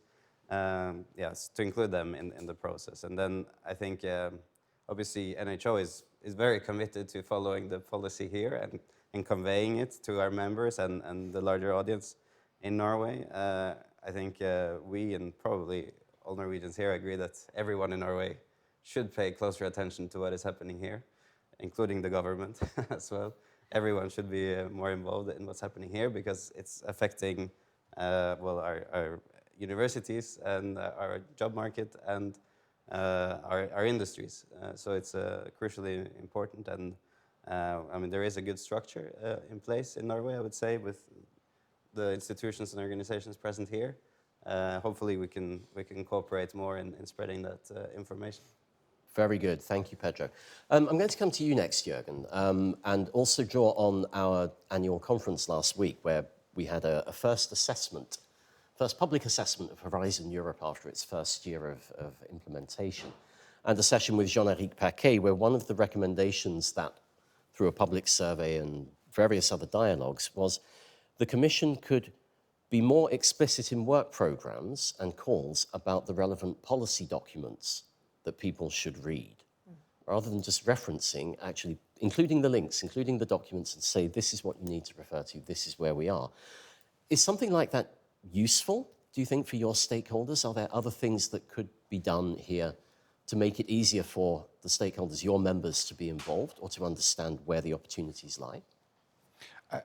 Let me start to say, I think that would be very useful. Because now, a lot of the time, also from our office, we try to help researchers, research groups in finding the information that's relevant for them. So, I mean, just making the obvious, having these links to the relevant policy documents would be extremely helpful. There's another suggestion that I would like to make, and that is also showing better, I mean, this is a question towards the Commission, showing the links between the European research area and the Green Deal. And this is also mirroring what came up in the first panel. But specific issues in there are also crucial for succeeding in the Green Deal. And I'd like to mention one, and that's the career of researchers. And I'd make it more general, careers of researchers and educators in higher education. So better looking at recognition and reward for what they are doing, taking into account different sort of missions within their work, and thereby making it also more easy to adapt institutions to what are the demands from the Green Deal. Very good point, thank you. Rune, I'll turn to you next. There was also quite a detailed question from a member of the audience about the energy transition in the Stavanger region, but if we try to boil that down to a very simple question, I guess it would be, is there a way to make your stakeholders at a regional level better informed about the direction of travel of various parts of the policy landscape here? Not just the research, innovation, and education programs, but perhaps with a specific focus on that for the purposes of today's discussions. Yes, I guess there is, I mean, I agree with both what Pedro and Jürgen had said, but on their part and how to inform and how what is missing from the EU side. But I think in general, of course, it is a challenge to inform on the relevant and targeted information. So of course, but we try the best that also we know the members, and the members contact us specifically if there are certain things they're interested in. So I think that's crucial, and we see. But maybe what is most, I think it's challenging for us as well, is also because of course we're interested in the call that Jürgen mentioned as well. I mean, it's also the deadlines. There is it's been quite a few changes on the EU side. They said this will come in November, and then we're waiting in November. We see all our stakeholders, you know, tipping on the toes and interested, and then it's prolonged. And I think this also creates quite a lot of uncertainties, which I think the Commission could try to be better on that part. Yes. Understood. Well, we won't. This isn't a Commission bash. No. And in our conversations last week with Jean-Éric Paquet, the Director General, here at DG Research and Innovation. He understood this happens in the first year of any new framework program being rolled out, and there are concrete plans in place to make it easier to access in the future. So I think, again, it's a case of watch this space. Now, we've got about 5 minutes left, so I'm going to have one final question, starting with you, Rune, and it's on models of cooperation. And in brief, does the context and the framing of the Green Deal encourage you to think of collaborating, partnering, looking for new alliances and so forth to help you achieve your goals related to Green Deal, environment, transition, and so forth? Yes. What's the cooperation model for you going forward? No, thanks, Simon. I think the very nature of the Green Deal, meaning it's quite a holistic transformation, requires collaboration in different ways. Because basically, the challenge we are up against, no one can solve it alone. For example, when we're talking molecules or a transformation to hydrogen, the hydrogen ecosystem, to have a safe transition or to establish a safe hydrogen ecosystem, no one can do that alone. So it will require collaboration completely through the entire value chain in order to create a balance between supply and demand. So that would be one example. Another example is that whatever we do with the Green Deal, there will be some climate risk, and we would need to adapt. So we can not only mitigate, we will also need to adapt. And a very important topic would be how do we downscale the global climate model into local models to understand what will happen on the ground. That will be extremely difficult, and it will have a huge demand for private-public collaboration, which will be instrumental, and there will also be intense, let's say, research needs going into that. And then finally, circularity will be an important part. And per definition, circularity is a holistic transformation, which means that you need to collaborate all along the value chain. So yes, absolutely, new collaboration models and more ecosystem thinking is driven by the Green Deal, and we're certainly trying to approach it that way. Perfect. Thank you very much. Now, briefly, if I may, Rune, what would you say regarding the cooperation from a regional perspective? Yes, maybe I already mentioned that I think our region is known for the smart city, the smart city thinking, and we've been pioneering that part. And I think this is kind of suitable already to the Green Deal and the green transition. But I think this idea, I think, could be elaborated and extended a lot more as well. And I think that's things we're working on in the region. So, and I also see that also our university, like the University of Stavanger and the Western Norway University of Applied Science, and also Norse, they already have in their strategies, and it's very overlapping targets with the Green Deal, which is also, yes, a good way to start working differently as well. Perfect. Thank you. Jürgen, what would you have to say to this? Well, very much in line with what Rune just said, it's the ecosystem approach. And yes, looking at all change in the value chain, but not to forget also local stakeholders, civic society, vocational education, very important when it comes to instrumentalizing everything that we need to do in research and education. And then in the end, it comes to mind, I mean, is there really a difference between industrial ecosystem or innovation ecosystem or knowledge ecosystem, or is it really all the same? So about really working on it together, not as individual organizations, but as part of an ecosystem in dealing with these major challenges. It's interesting you make that comment. In last week's conference, somebody raised the provocative question: if we have a European research area, innovation area, knowledge area, education area, higher education area, etc., isn't that just Europe? But anyway, final remark from you, Pedro.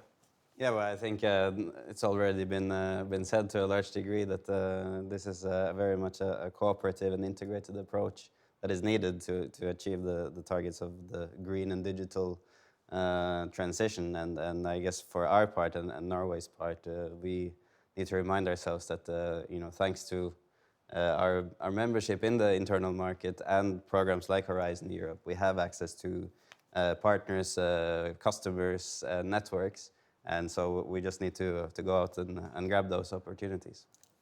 Excellent. Well, thank you very much for sharing your insights with us. It's really been appreciated. And so if you'd like to join me in thanking Runa, Jürgen, and Pedro, we wish you all the best in the months to come, but thank you for being with us here today. Thank you. Thank you. Okay, so I can invite you to step off the stage, and we are going to move now to our final keynote speech. We started with an ambassador, we're going to close with an ambassador, albeit of a slightly different sort. So I'd like to invite Paul Frisvold, who is the Senior EU Policy Advisor at SINTEF and also an ambassador for the EU Climate Pact, for your closing keynote speech. Paul, just to reassure you, you still have the full 15 minutes. We're not going to cut you off at 12 o'clock, but thank you for being here. The floor's yours. Thank you, Simon, and good morning, everybody. I think Norway took our 13th gold medal in the Beijing Olympics yesterday, and I don't know about the score today.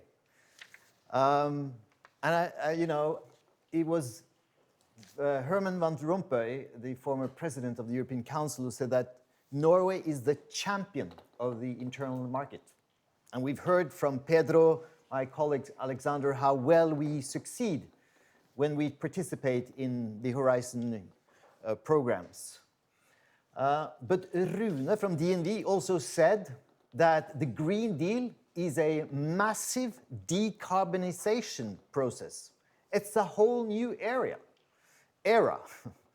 And so Norway has to gear up from being the best in the Winter Olympics to become the best in the Summer Olympics. And I tell you, that is a hell of a lot more difficult because the world is changing. So I shall make 4 points today. I shall start with some of the difficult things and then move gradually up to where the possibilities lie. Because, let's face it, the decarbonization of Europe is not necessarily a straightforward game for Norway. We are more fossil dependent than most other European countries.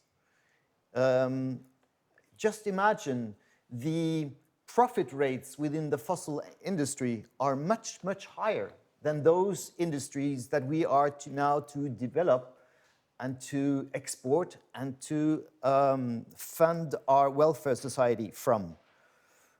My good friend back in Oslo, who works in the Geological Society, he says, we do work for the petroleum industry and for the wind industry. And when we get an order from the petroleum industry, it's paid 3 times much, and it must be done 3 times quicker. And so there's a crowding out effect.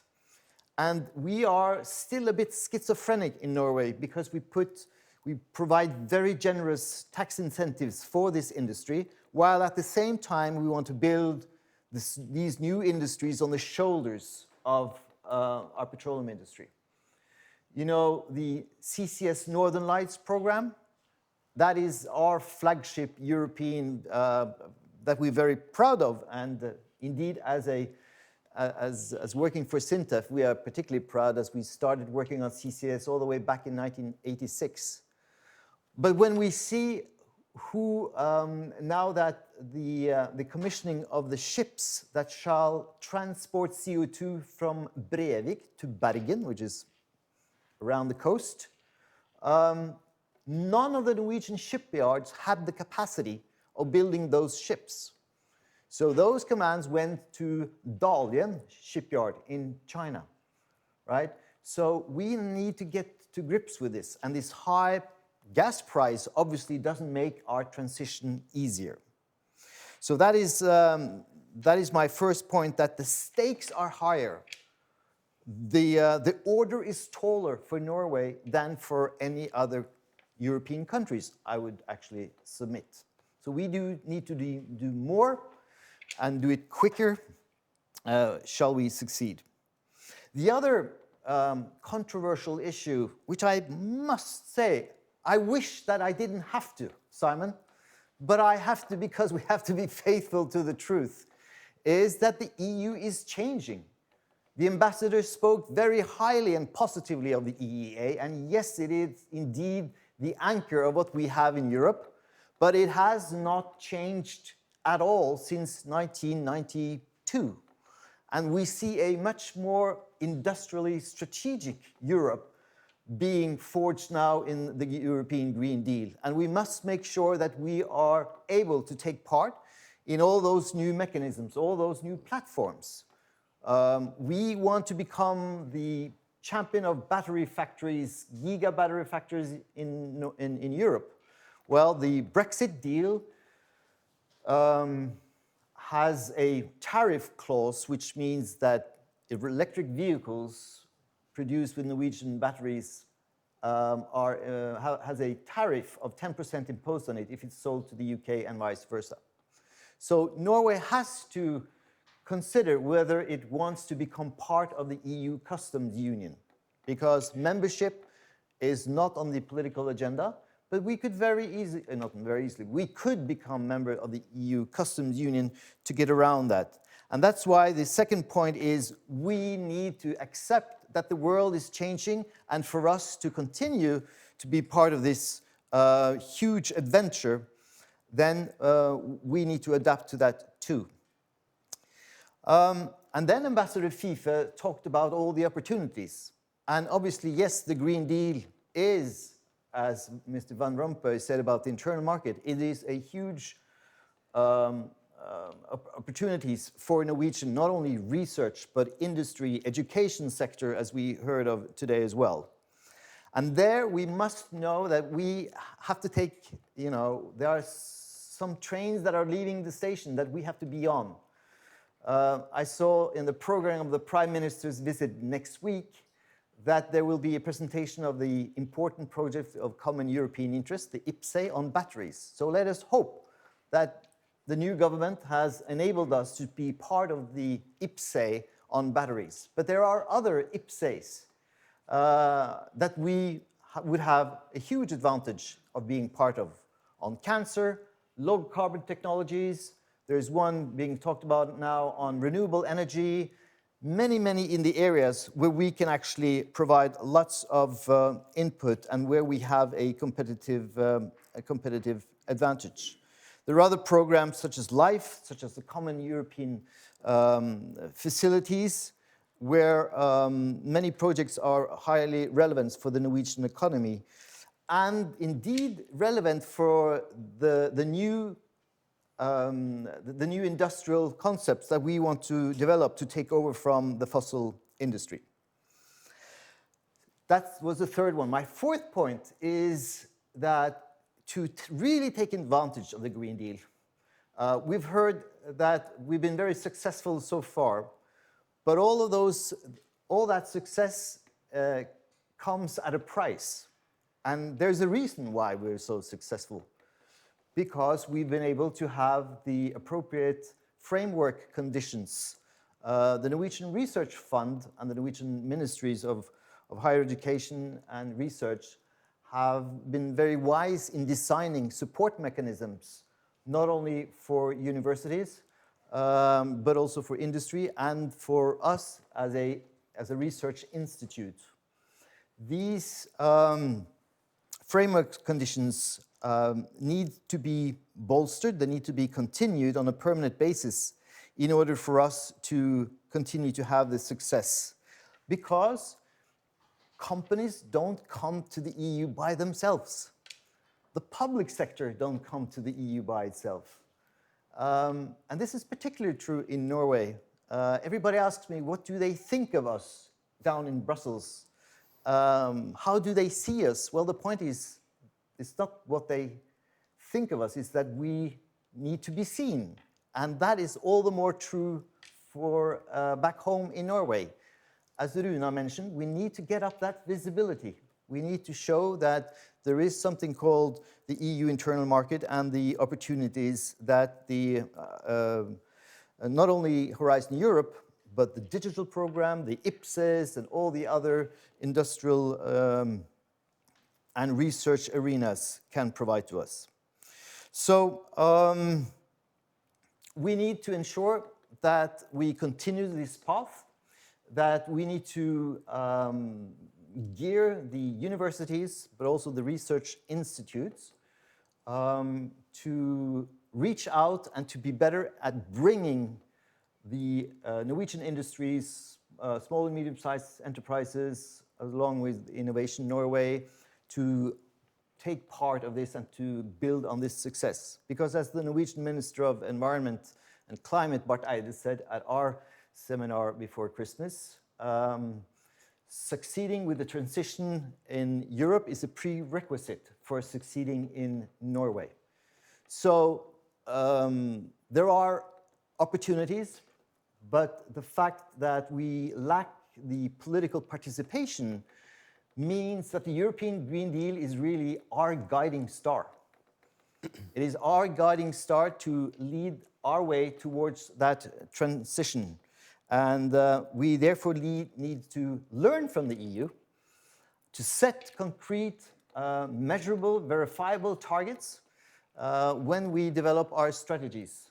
All too often, Norwegian strategies lack the teeth that they have much more of in the European Commission.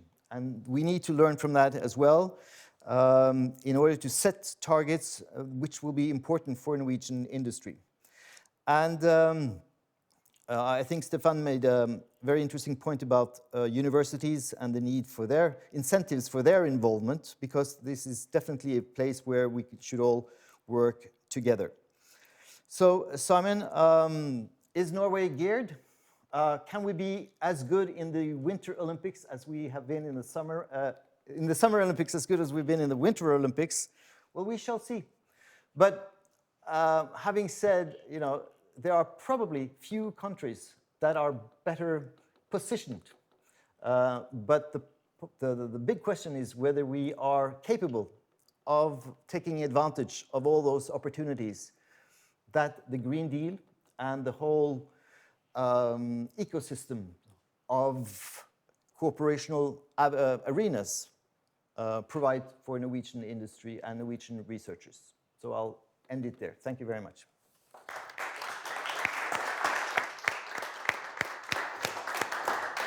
Well, many thanks to Paul for a fantastic closing. I think there are some vital messages in there, both politically, but also to the stakeholders in Norwegian research, innovation, and education back home about what the opportunities are and why this really matters.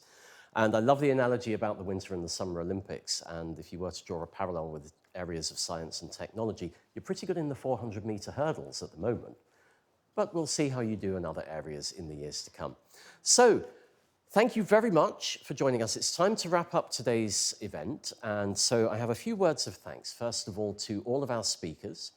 We've been delighted to have you with us and share with us your wisdom and your insights. And we look forward to having you part of these kinds of discussions again in the not too distant future.